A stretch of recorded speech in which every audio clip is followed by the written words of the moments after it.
Okay mga papi, done installation po tayo dito sa Honda PCX 160. Nagabili si sir ng promo package natin. Ito po yung mga ginawa natin sa motor niya.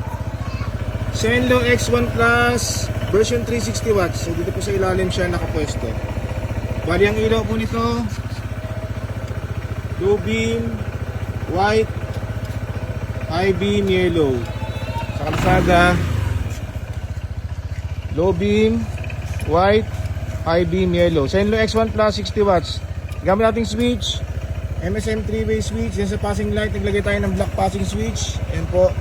Bali pag nakapatay siya, pwede mag-passing, low beam, passing.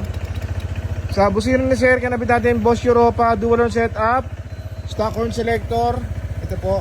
Bali pag naka-off yan, busina, stock. Tapos pag switch, napaka-solid yan. Bosch Europa. Okay mga papi, so kung gusto yung mag-avail ng ganito mga promo package natin, mag-message na po sa page, pumunta dito sa Scooteristas online shop. Maraming salamat po.